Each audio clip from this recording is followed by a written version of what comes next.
To understand the New Phoenix program, it is necessary to begin at the beginning of U.S. government human experimentation, the Manhattan Project. At dawn on July 16, 1945, the Trinity site witnessed the detonation of the device codenamed Gadget.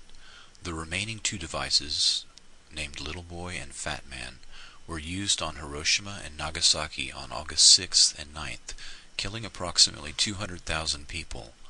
World War II terror bombing of civilians began with the London Blitz, killing 30,000 people, and culminated in the firebombing of Dresden, Germany, and Tokyo. Napalm was used in 1,000 plane raids that incinerated approximately 200,000 people. The atomic bomb did not add to the scale of mass murder of civilian populations, but it certainly made it more efficient. Many of the scientists were appalled at the result. Some had urged a demonstration shot. The scientists declared publicly that the U.S. possessed only a few years' head start before another nation followed suit. Many of the scientists and some generals advocated international control and the eventual banning of nuclear weapons. Those that tried to head off a nuclear arms race in the end failed, as events and personalities took on a momentum of their own. Edward Teller advocated the super heavy, the hydrogen bomb. Oppenheimer objected to the development of the hydrogen bomb and stated that these were genocidal weapons.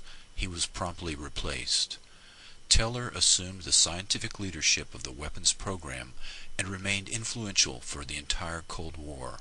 The largest hydrogen bomb ever tested by the U.S. was around 40 megatons, 2,000 times more powerful than the 20-kiloton Hiroshima bomb.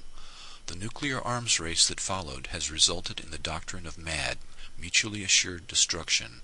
If either the U.S. or USSR launched any or all of their half of the 20,000 nuclear weapons they have aimed at each other, then they can rest assured that they too would be completely destroyed in a retaliatory strike. The nuclear arms race consumed much of the wealth of the U.S., leaving the civilian population living in the very real fear that the world could end in a matter of minutes. In 1943, the first human test subjects would be used without their knowledge or consent. American citizens and hospitals began to receive plutonium or other forms of radiation treatments that had no therapeutic value. All of the experiments were conducted for the express purpose of answering the unknowns. How much radiation could kill a man? Could blood tests detect exposure? Are there treatments for exposure? Long before radiological warfare was used on enemy populations in war, it was purposely tested on American civilians. By 1945, the war was over, but these questions remained unanswered, and the experiments would continue in secret for the next 30 years. The School of Aviation Medicine in San Antonio, Texas, quietly began to do the test for the Air Force. Military officials did not object to the use of cancer patients, but many of these people were not very ill or had been misdiagnosed. Several of the people injected with plutonium had been diagnosed as having cancer when they did not. Many of the others were not cancer patients, but suffered from illnesses such as hemophilia, scleroderma, or Cushing's disease. These errors were repeated in the total body irradiation experiments that were sponsored by the military. Many of the cancer patients had been well enough to work and live normally. A lethal dose of radiation is 350 rad. After doses of 100 to 2,000 rad, many patients died within days or weeks from radiation poisoning. Those that lived were often debilitated and in constant pain. Nazi scientists were employed at Randolph Air Force Base in San Antonio and involved in these lethal experiments. These were just a few of the thousands of Nazi scientists who had secretly been smuggled into the U.S. under Operation Paperclip to help the U.S. destroy the USSR. Dr. Hubertus Strughold was their intellectual and spiritual leader in radiation studies. He brought in Dr. Herbert Gerstner, who used prisoners during the war to study at what point human hearing is completely destroyed due to shelling, and to study the exact cause of death in cases of electrocution. These men had all experimented on prisoners in concentration camps, and were now in San Antonio doing lethal radiation experiments on American citizens for the military. Elmer Allen was designated experimental test subject Cal 13. On July 18, 1947, in a San Francisco hospital, he was injected with plutonium in the left leg.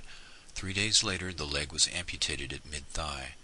Elmer was a porter for the Pullman Company who injured his leg while stepping off a train.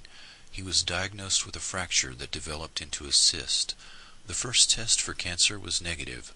A second test indicated cancer. Unable to work after the amputation, he was forced to return to Italy, Texas with his wife and 3 children. His wife recalled that he began having epileptic seizures. Quote, "He would chew through the spoon, his tongue too." Elmer began drinking heavily and told his best friend that he had been used as a guinea pig, but no one, not even his family doctor, believed him. The doctor later diagnosed him as a paranoid schizophrenic. During an effort to collect the bodies of the people injected with plutonium, it was discovered to their amazement that 4 of them were still alive. 1 year after Elmer's death, the family was contacted by a reporter and learned that Elmer had been a human experimental subject, and the family had been lied to for 44 years. Elmer Allen died in 1991. His headstone reads Elmer Allen, 1911-1947, Cal 13, 1947-1991, one of America's nuclear guinea pigs. I hope you will understand that just as Jewish fathers were placed in the ovens at Auschwitz, my father, Elmer Allen, was placed in his own private oven here in the United States of America. He was left there for 44 years, and the scientist occasionally took a peek inside to see if he was still alive. His survivors are pledged to tell the truth about this experiment for the next 50 or even 100 years if necessary, so that future generations will have more than lies, half-truths, and inconclusive reports when attempting to recount this real-life horror story.